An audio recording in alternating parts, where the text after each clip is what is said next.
Imagine for a moment that life has stripped you bare. Your husband gone, your youth spent, your hopes withered like dry leaves in a forgotten yard. Each new day comes not with promise, but with the heavy sameness of struggle. Now picture this. On a quiet, ordinary afternoon, as you tend to your worn-out kitchen, two shadows fall across your doorway. Two pairs of exhausted eyes, too young to carry the weight they do, stare back at you in silence. They do not speak. They do not beg. But their hunger is loud. Louder than words. And in those eyes there is a question no one should ever have to ask. Will anyone feed me? Will anyone see me? That was the moment that changed everything for a woman remembered only as Auntie. She was no queen, no saint, just the humble cook of a big house. A woman with tired knees and cracked hands, who lived by cooking meals for others while her own stomach often grumbled. Yet with nothing more than a simple act, defying her mistress's cruelty to feed two abandoned boys. She didn't just fill their mouths with rice, she planted a seed in time, one that would lie quiet for 20 years before returning to her in the most unimaginable way. Stay with me, because this is more than a story. It is a testimony that one tiny act of kindness, a ladle of rice served, to children too thin for their years, can echo across decades, changing not just lives, but destinies. The kitchen was a battlefield of effort that day. Afternoon light slid through the narrow windows, striking pots scarred by years of flame. The last noise of the servants faded, leaving only the hiss of the kettle breathing in the corner. The air was heavy with the rough smell of toasted flour and the edge of burnt garlic, scents that clung to her apron, to her hair, to her history. But the loudest thing in that room wasn't the hiss of steam or the crackle of wood. It was the sound of empty stomachs. Hidden nearby, behind the chicken coop, two little bodies trembled as their bellies groaned like thunder rolling down a mountain. She spotted them first in shadow form before their faces appeared. She didn't need explanations. Their cracked heels, dirt-streaked cheeks, and hollowed eyes told it all. Auntie didn't ask their names. Pain, she knew, doesn't require introduction. It simply arrives, silently demanding. Quietly wiping her hands on her apron, she pushed the kitchen door with her hip, muttering about her aching bones, though her mind raced ahead. She reached for the pot of nearly forgotten rice, scraping at its bottom with a bent ladle, as if trying to rescue not food, but dignity. Then fate added its cruel reminder. The ladle snapped, its wooden handle splitting with a sudden dry crack. She stared at the broken tool, no longer whole, its jagged edge like a mirror back at her. Broken. Used up. Still, she saw herself in it, not finished, still useful in ways that mattered. So she pressed on. With bare hands, she dug into the warm grains, shaping clumsy little rice balls, pressing them into old tin lids she found stashed under the cupboard. The boys came timidly, stepping forward like they were afraid their very existence was an offense. They didn't speak. What words could cover hunger? Instead, when she handed over food, they answered her with smiles. Not the cheap smiles of toys, or the fleeting joy of sweets bought at fairs. No, theirs was the kind of smile that said, "Today, I am visible. Today, I matter." She sank onto a crate by the sink, her back easing against the wall, and simply watched. One boy devoured quickly, scooping with both hands, as though racing to fill not just his stomach, but the hollowness life had left inside him. The other paused between bites, looking up at her face as if memorizing the lines of it, like someone learning the outline of a saint in a fleeting vision, fearful that if he blinked, she would vanish. Auntie knew that look. She had worn it. Once herself, the day her own mother left her at the black iron gates of an orphanage. Cooking had always been her pride. Keeping the mistress's table orderly, the kettles full, the meals on time had been her world. But now that pride felt smaller. Feeding those children scratched deeper than duty. Because feeding the hungry, she realized, was not charity. It was faith. In that moment, with rice clinging to her fingers and tears silently filling her chest, she understood. Though she had never borne children, here she was giving birth to destiny. Outside, twilight came. The village hushed as the sky turned to ink. Smoke from the wood stoves rose like incense, mixing with starlight. And in that hazy stretch between day and night, two starving boys had been fed not only food, but memory, care without demand, compassion without reward, love without ownership. That night, she tucked the broken ladle into the silverware drawer, not as clutter, but as a relic of the miracle. Before turning off the stove, she whispered into the dim air, "May this food live in them as blessing, and may tomorrow not be as cold as today was for their eyes." When the boys' eyelids grew heavy, their bellies full for the first time in days, she thought quietly, "Maybe miracles are not loud. Maybe they're simply when we do the minimum, and God does the rest." The next morning began like any other, but she felt the truth. Kindness often extracts a price. The sun had barely woken behind the mountains when she shuffled to the big house's kitchen. Her steps were slower, burdened not just by age, but by the decision she knew would echo. In that house, where the pots shone brighter than the souls of the servants, compassion was sin, and she knew it. The mistress had been watching. Donna Otelia, with her starched collars and heart pressed until stone, had spied everything. Boys appearing, rice balls formed by tired hands, the act of naked generosity. And though she'd stayed silent last evening, her eyes had been measuring whether reputation weighed heavier than humanity. So when morning came, she arrived without her usual dragging shuffle. Her heels cracked against the cement like the hammer of a verdict. She stood framed in the kitchen's doorway, a presence like a sentence waiting to be read aloud. Auntie's hands trembled above the bubbling pot, but her face remained steady, carrying the stillness of someone who already knew judgment was coming. "I saw," Donna Otelia said at last, her words slicing through the steam. "I saw what you did yesterday. I saw those filthy brats welcomed in here like princes. This is not a shelter. And you, don't you forget your place." The silence afterward was a blade sharper than anger. Auntie lowered her eyes, staring at faint dirty footprints still visible on the floor, their mud lingering like sacred marks unwilling to fade. "If it happens again, your work here is finished. I don't pay anyone to play the saint," Donna declared coldly, her voice final, a closure sealed by iron authority. Yet a hesitation flickered. For just a breath, her eyes lingered on the stove, on the folded towel, on the chipped spoon tucked half-broken into the drawer. Perhaps some buried remembrance stirred. Maybe she had once been a child hungry too, not only for bread, but for warmth of heart. But it was gone as quickly as it came. She turned and walked, back unbending, heels snapping again into cruel distance. Left alone, Auntie stared at the rising steam as though it might give her an answer. The tears pressed against her throat. She wanted to cry, to shout, to plead that her act was not weakness, not folly, but a pact with the fragment of humanity the world tried to strip from her. Yet she swallowed it, because some burdens can only be shared with God. Her hands returned to habit. Kindling sparked damp, rice washed again, beans stirred in rhythm. Outwardly, nothing changed. Inwardly, everything had. She wasn't wounded by the threat of dismissal, but by the truth burned into her heart, that acts of kindness from wrinkled, rough hands were still feared in this world. She tucked the handkerchief she'd wrapped around the boys into her apron pocket as if it were armor, carrying their scent as her defense. She repeated a proverb her grandmother's voice once carried across smoky kitchens. "Those who plant kindness harvest longing, but those who water it with faith will harvest justice." The broken ladle in her drawer whispered to her still. She did not know when or how, but she knew, someday, perhaps years or decades later, the rice served without a spoon would bear fruit. Fruit that even time wouldn't dare deny. That night the village seemed quieter than usual. Not even the roosters rushed to crow, nor did the dogs dare bark. It was as if the world outside were paying respect to what was happening inside that simple kitchen where two small bodies slept on a burlap cloth curled up next to each other trying to hide from the cold and the fear. The window with its cracked glass and warped wood let in the night wind, a damp, biting wind, the kind that cuts not just through the body, but through the soul. The cook, who had lived through so much, sat on the little stool by the no-stove eyes, were fixed on the boys. She watched how they breathed, how they moved in their sleep, as if dreaming of a home they'd never had.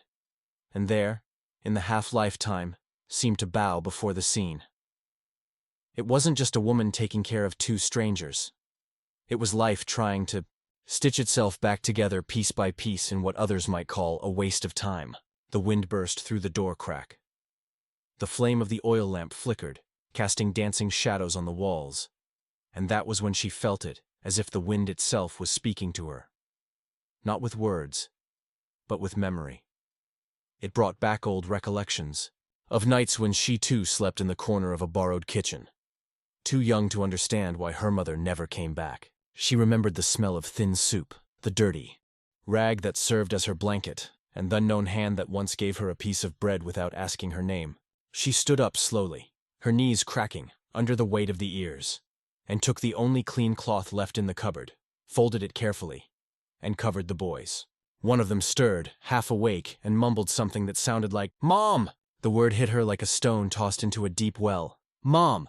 It was a word she had never dared say aloud, not even when alone, because in it lived everything she never had, and everything she secretly longed to be. She knelt there beside the boys and began to pray, not aloud, not with pretty phrases. She prayed with her heart. She asked God to protect those children from a world that has no mercy for those born into hunger, that their eyes would learn to see beauty, that their feet would find a path, that their names would one day be spoken with pride. As she whispered her prayers, she felt the wind grow colder and colder, but she didn't move. It was as if she was sealing a pact with the invisible, with what can't be explained. And in that moment, she felt like a mother, not by blood, but by action. And maybe that was even stronger. When she sat back down on the stool, her eyes wandered around the kitchen. Everything was old, worn, but clean. The pots hanging in the corner, the spices neatly organized, the blue enamel kettle with a chip on the rim. It all told her story. A story with no great achievements, nauticals, but full of silences that held more truth than many speeches. She looked at the broken spoon in the drawer and once again remembered the boys' smiles. She couldn't get it out of her head. It was like embroidery stitched into her soul. She felt that something inside her had changed. As if in feeding those children, she had rediscovered parts of herself that had long been asleep.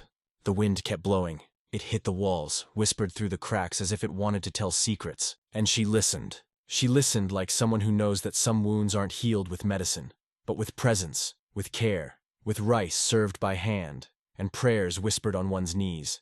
That night, the kitchen became a temple, and the silence wasn't the absence of sound. It was reverence. The night passed slowly, and when the rooster finally crowed, she knew that even if the world insisted on calling it madness, her heart would call it purpose, because some gestures are seeds, and that night she planted one that, though she didn't yet know it, would bloom. 20 years later, in the sound of a roof giving way, the day was born chilly, with the sky painted gray, and the smell of wet earth climbing the village walls. It was as if the world already knew that morning would bring more than routine. It would bring goodbye. In the big house's kitchen, the silence was different. It wasn't the silence of rest. It was the silence of foreboding.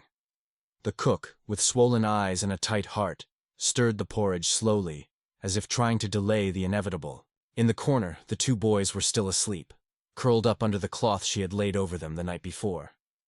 They looked like fallen angels on earth, trying to dream of a home they'd never had time to know. But time, that guest who never asks permission, was already knocking at the door.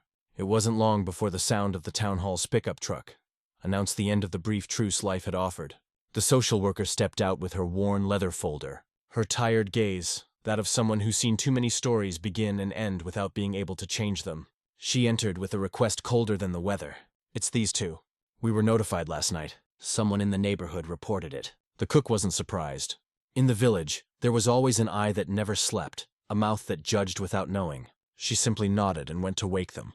She gently touched the boys' thin shoulders, and they stirred slowly, eyes still heavy with sleep and hope. The younger one asked, his voice trembling, "Can Wes stay just one more day?" And her heart bled right then. But there was no more time. She dressed them in the same dirty clothes from the day before, smoothed the older one's tangled hair with her hands, and tried to smile. But the smile came out crooked like everything in that story. She tore a piece of paper from the shelf, the kind she used for writing down recipes, and with trembling hands, wrote a few words. She didn't think too much. She wrote from the soul, "Thank you for teaching me that a bigger heart can make the world feel smaller." Folding the note carefully, she gave it to the younger boy along with the broken spoon wrapped in a scrap of cloth. "Keep this. It's just a spoon, but remember what it did." The social worker gave a quick, distracted nod, unaware of the story that was ending there.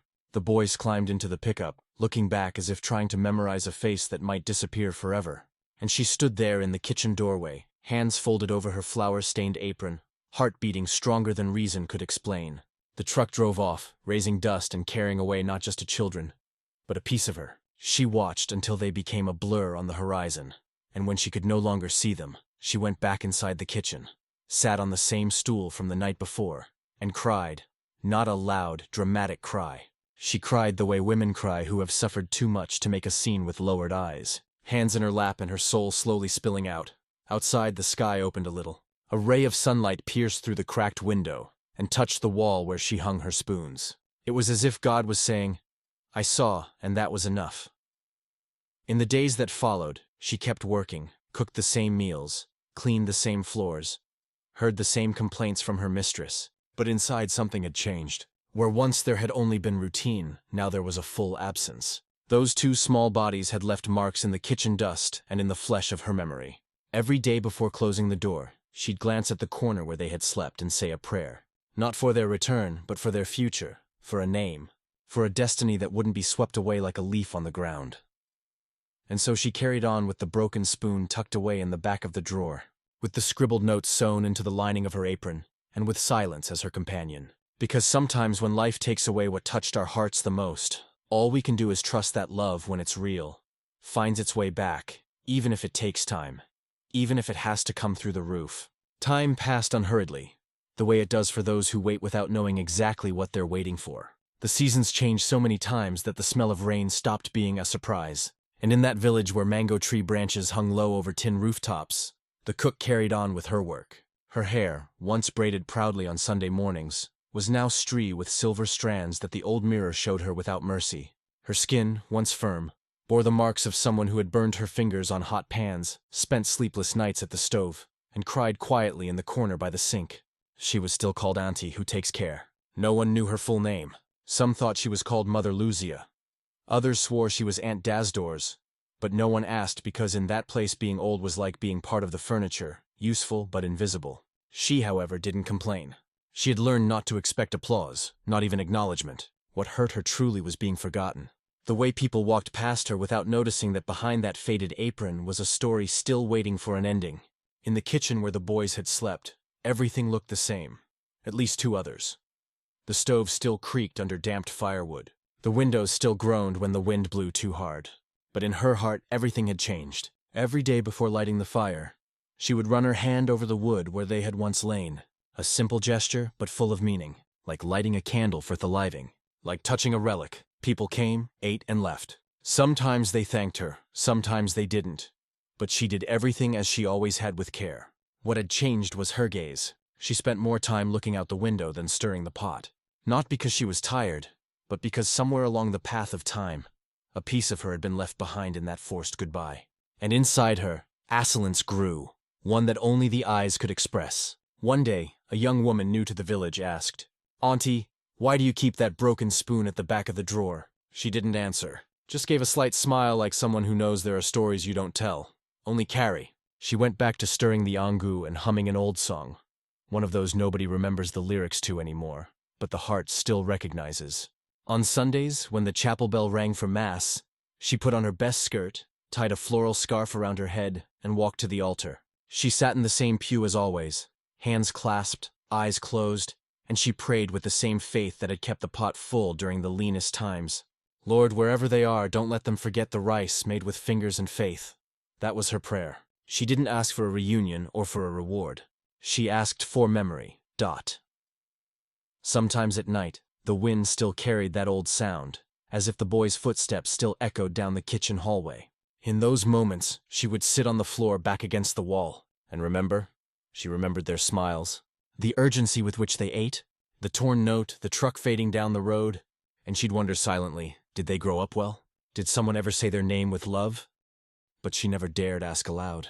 Life had already taught her that some questions once spoken may never find answers, and she preferred to keep her hope untouched. She grew old without fanfare, like trees that no one plants, but that still offer shade. No one in the village knew her age, but everyone knew where to find her.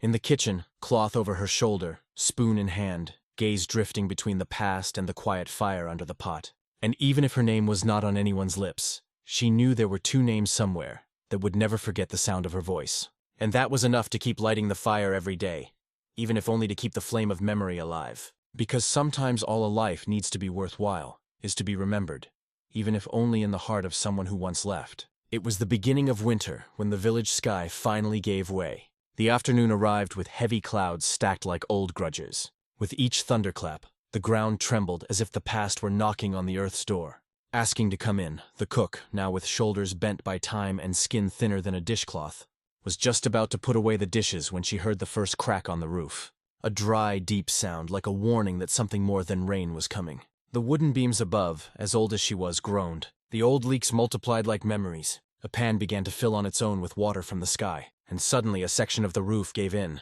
It fell with a crash, scattering shards and dust across the kitchen floor. She didn't even flinch. Just looked up, wiped her hands on her apron and murmured, "Even the roof has its tired days." Outside, the storm thickened. The tree branches danced like ghosts, and the wind carried with it the smell of earth and longing.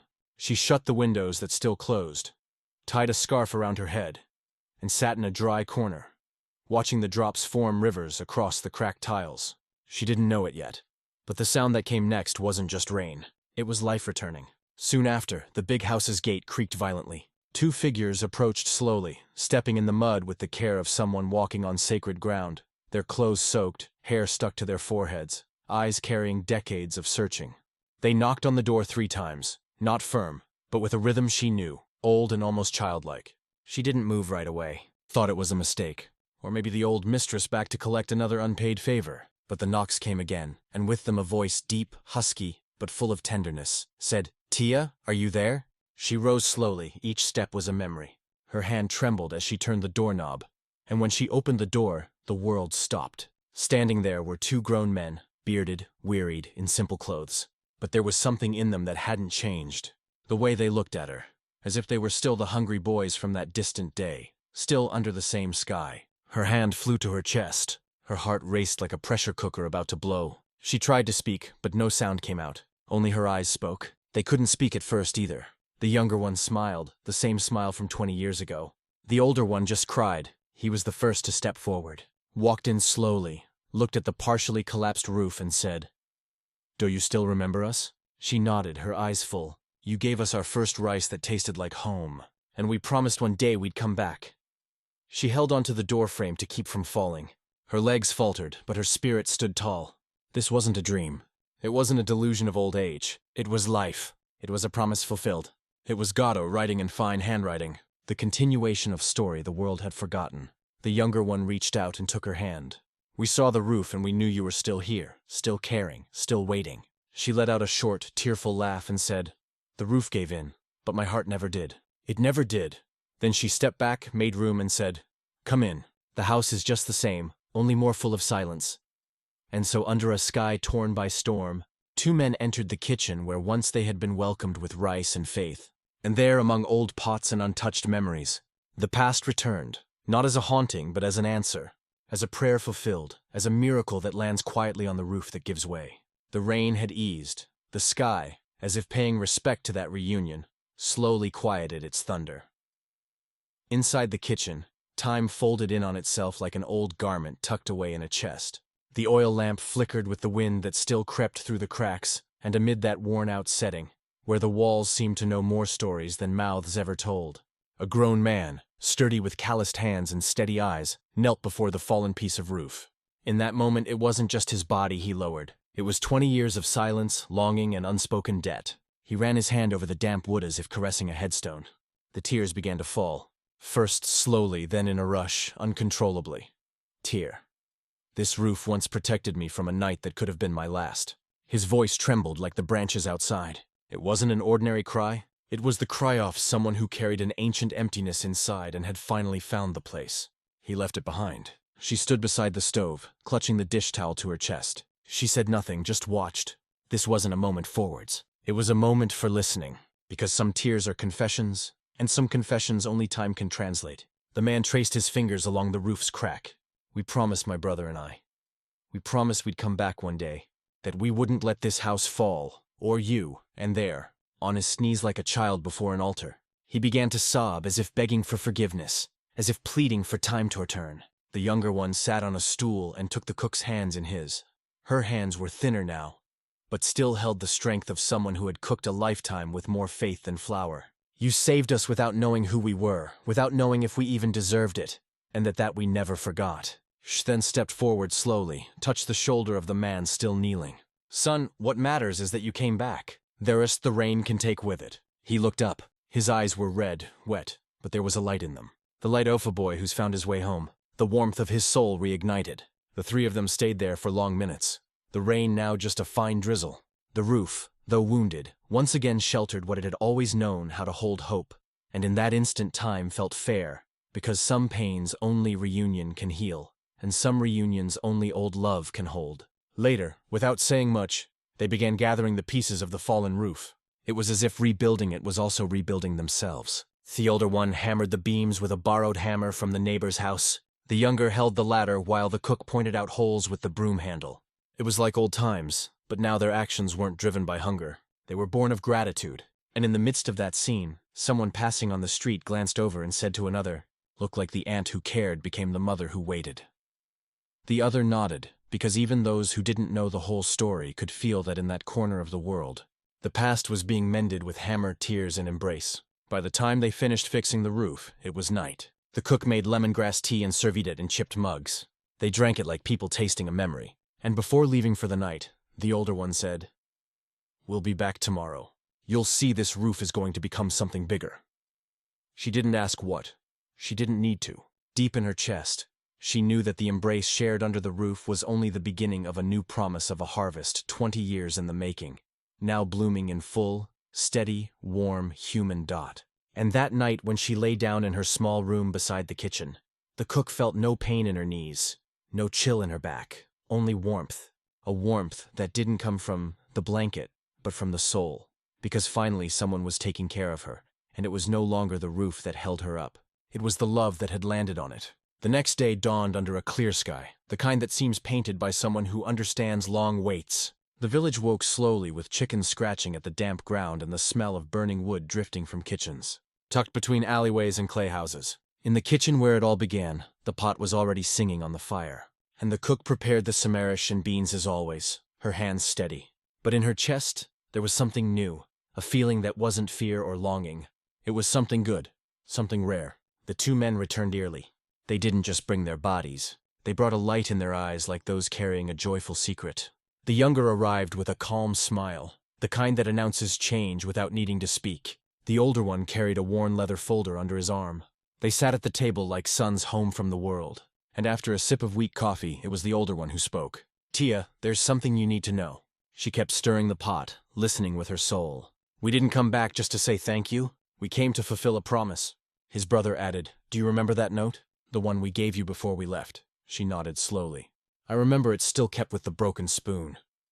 The two exchanged a look. Then the older one opened the folder. Inside was a folded sheet, the name of a project, architectural plans, and a phrase at the top mined better as her community sent there. She read, slowly with effort. But she read, and when she saw her full name printed there, full beautiful written with respect here, eyes filled. This is for me." The younger one took her hand. "It's because of you that we got where we are.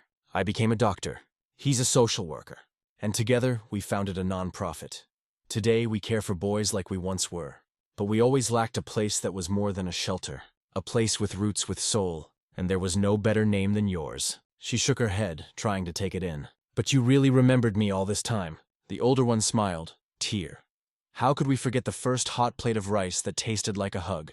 How could we forget the woman who covered two strangers with a clean cloth and a prayer?" She squinted, trying to hold in what no longer fit inside her chest. Silence settled for a few seconds, and in that silence the roof seemed taller, the walls wider, because somehow that kitchen now held something immense. Recognition.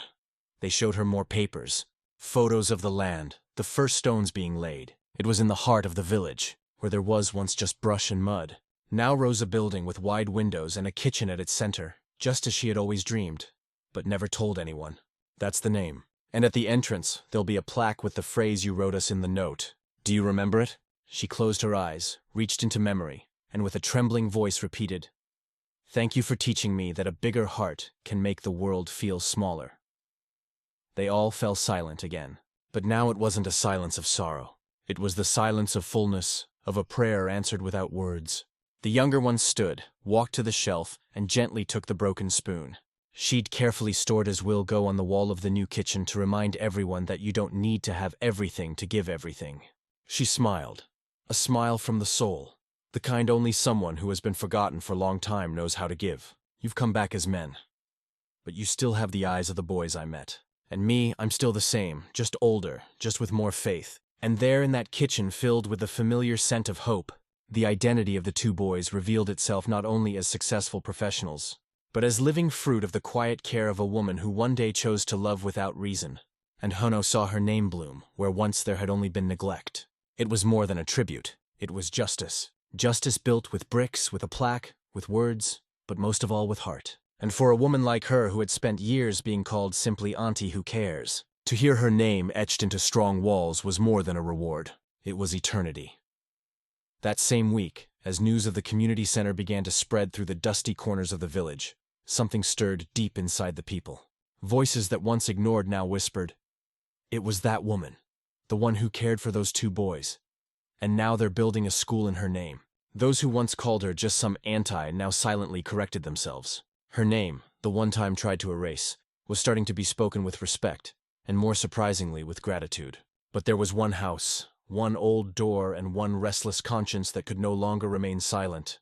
The former mistress, Donna Ottilia, no longer walked with the haughtiness of before. Her steps were slower, her dresses no longer stiff with starch, and her voice, once sharp like command, had become almost a murmur. Ever since she heard from the baker's lips that the two dirty brats had become doctors and returned to the village to honor the kitchen woman, she hadn't slept well.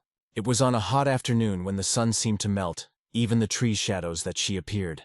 She didn't arrive with a cane or with command. She arrived quietly, alone, wearing a humility never before seen in her. She knocked on the kitchen door like someone afraid they wouldn't be recognized and waited when the cook saw that figure standing at the entrance. It took her a few seconds to process, not because she didn't recognize her, but because the scene seemed impossible. The woman who once threatened her livelihood for feeding two boys was now there, head bowed, holding her hat to her chest. "May I come in?" she asked, her voice weak, almost trembling. The cook gave a small nod. She said neither yes nor just stepped away from the stove and wiped her hands on her apron. Dorna walked to the straw chair by the table and sat slowly like someone who knows they no longer have a guaranteed place anywhere. She sat in silence for a few seconds, eyes fixed on the floor, then looked up, her eyes glassy, and said, "I came to ask for forgiveness." The cook, stirring a pot where beans were thickening at the bottom, didn't turn around immediately. She waited. Let the other woman continue. "That day I saw you give them food. I saw the tenderness, but the fear of losing my reputation blinded me. I thought I was right. That keeping order was more important than feeling. And because of that, I threatened you, humiliated you as if caring were a crime." The cook slowly turned around, sat in the chair opposite her. Her eyes were calm but firm. The eyes of someone who had already cried all the tears they had. Donna Ottilia continued, "Today I understand you were a mother. A mother to two boys the world had discarded. And I was just a woman who never learned how to love." The cook let out a long sigh like someone releasing an ancient weight. Then she spoke with the calm of someone who knows the turns of time. "You weren't the one who scolded me, but you were the one who taught me." The words hung in the air like the scent of a forgotten flower, and Dorna Ottilia wept. She wept like a child because she knew that forgiveness, even when not spoken with every syllable, was more than enough. It was mercy, a second chance that life by some miracle still offered her. The two sat in silence, two women so different, yet bound by an invisible thread of time, mistake, and redemption. One had served with her hands, the other served pride. But there, in that kitchen that had housed so many silences, the truth had finally found its voice. Before leaving, Donna Ottilia placed a small envelope on the table. "It's not much, but I want to contribute to the school, even if it's just to clean a piece of my history." The cook didn't take the envelope. She simply replied, "What needed cleaning? Time has already washed, and what needs planting, God will surely water." And so the woman who once cast two boys out of the kitchen left through the same door, but now with the steps of someone who had learned to ask permission. Because there are pains that teach, and there are reunions that heal more than words. And there, between the boiling pot and the broken spoon, the cook knew forgiveness is the only inheritance that does not rot, and when it arrives even late, it still blooms. Equals. The following weeks brought more than sunny days to the village. They brought change, not the kind that arrives with fanfare, but the kind that comes with hammers, cement, and hope. The land that had once been overgrown and filled with rubble began to transform. The men from the non-profit arrived early, joined by bricklayers, volunteers, and neighbors, who, moved by the cook's story, offered hands, tools, and words of encouragement. That land once ignored became a meeting point, a place of story of promise fulfilled. The old big house where she had worked for decades was bought by the brothers themselves. Not to become a museum, but to remain a shelter now with purpose. The kitchen of old Donna Ottilia was torn down. In its place, a new kitchen was built with wide windows, light-colored walls, and a fresh cement floor. But at its center, one detail remained. The broken spoon, now framed, hung above the industrial stove, like a silent altar to the faith that is cooked by hand. The cook, who had lived for so long on the margins, was invited to be the project's godmother. "We don't just want you to visit, we want you here, as you've always been, with your food, your words, your presence." She hesitated at first, thought she had already given all she could, but when she saw the plaque with her name, the garden planted in the yard, and the faces of the village children arriving for the first time with backpacks on their shoulders, she understood that place was the new beginning she hadn't even known she deserved. She started slowly helping organize the pantry, teaching the younger girls how to season with bay leaf and respect. Little by little, the kitchen came to life. It was more than a space for serving meals. It became a space for affection. Children who arrived in silence learned to say thank you, to share, to listen. Youth who had never tasted a hot meal made with care now called that food sacred. And so the village began to call her, too, the mother of the sacred soup. She was no longer the aunt who cares. Now her name was spoken with reverence. The adult sons in a hurry stopped to hear her stories. The youth who once saw her as old-fashioned began to ask for her advice. And the boys came back so many times they already knew where the salt shaker was, the dish towel, and the best pot for thickening beans. She smiled watching them there, grown men helping with spoon in hand. It was as if life had tied a knot where once there was a break. The transformation didn't stop at the kitchen. The school built beside the center was named Roots of Hope. There the teachers taught more than reading and writing. They taught memory, and in every lesson about justice, care, and dignity, the cook's name was held up as an example. The children drew her portrait, wrote essays about rice, served with fingers and faith, and recited out loud the phrase engraved in the entry hall. "Thank you for teaching me that a bigger heart can make the world feel smaller." She, for her part, never lost her simplicity. Still arrived early with her floral scarf, a clean apron, and the calmness of someone who knows that time teaches more than haste. Her favorite spot was the bench by the kitchen door. From there she watched the boys running, the young people learning, and the fire of life rekindling in every plate served. One Saturday, the village organized a surprise tribute. Everyone came, old friends, former employers, neighbors, children, and even the social worker who once took the boys away. In the center of the courtyard, they built a mural with old photos, saved notes, and newspaper clippings. And in the middle of it all, a simple altar with wild flowers and the framed spoon. She cried the way only those who have been forgotten for too long do when they are finally seen. At the end of the celebration, they gave her a book filled with the stories of the village children, the recipes she taught, and the advice she left behind. They called it the Book of Seeds, and they said, "You didn't just feed stomachs, you fed futures." And it was that day, looking at the clear sky and smelling the corn porridge drifting from the new kitchen, that she finally understood the roof that fell hadn't been a tragedy. It was a sign. It was God saying it was time to let the past enter through the front door, head held high with full name and legacy. And she with wrinkled hands and a steadfast heart smiled, because she knew her legacy no longer fit in a single home. Now it lived in the whole village and more than that it lived in every act of kindness taking root in the heart of someone who one day received rice served with faith and a future. Time that old craftsman of forgotten stories finally stitched the last thread of a narrative that began simply like a plate of rice on a quiet afternoon. The village, which once hurried past the cracked walls of the house where the cook lived now, walked more slowly as they passed its gates. They stopped, looked, and smiled like those who recognize an altar built of memory. The roof that once gave way under the weight of the rain was not rebuilt with just any wood. Each board, each tile, each nail was donated by someone who had listened, who had felt, who had been moved. The two boys, now men of word and action, led the effort like one leads a sacred procession. They didn't ask for help with noise. They asked with truth. And truth, when told from the heart, gathers people like fire on a cold night. The house was transformed. The school raised beside it, grew roots deep in the story of the woman who never asked for anything except that no one go to bed hungry. The community center, now bearing her full name, became a reference point. From beyond the village, people came to learn, to listen, to sit at the table with someone who knew affection, as one knows a treasured recipe. But perhaps the most symbolic moment was the one that had no microphone, no loud music, no banner of celebration. It was that instant when she, the cook, who had served for years without being seen, rose early on a soft, sunny morning, tied her scarf, washed her hands with ash soap and put on a clean apron. In the community kitchen. The pot was already bubbling. The rice was ready. The beans seasoned with bay leaf and silence. And the smell that, yes, was the same as always. The smell of home, of memory, of miracles. Slow dash cooked. The school children arrived with hurried steps, eyes gleaming in bellies, singing ancient songs. She picked up the new ladle, not the broken one, now resting in a wooden frame like a relic, and served the first plate. She handed it with steady hands to a skinny boy with big teeth and watchful eyes. As she did, she looked over at the two men standing beside her. They were the boys from before, the hungry, the saved, the sons of a gesture. In their eyes, reverence in hers, a peace that cannot be bought, cannot be asked for, cannot be invented. A peace born when destiny delivers justice through the hands of life itself. She thought without saying, but with her soul shouting, "God Swiss where we water," and the miracle is born from the roof that gave in. There it was, the miracle not of wealth, not of power, but the miracle of being remembered, of being called by name, of seeing her story told, not with pity, but with honor.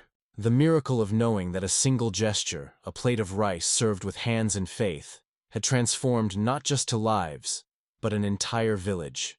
And so the cycle closed, not with a period, but with the ellipses of continuity. Because those who feed others with love never truly die.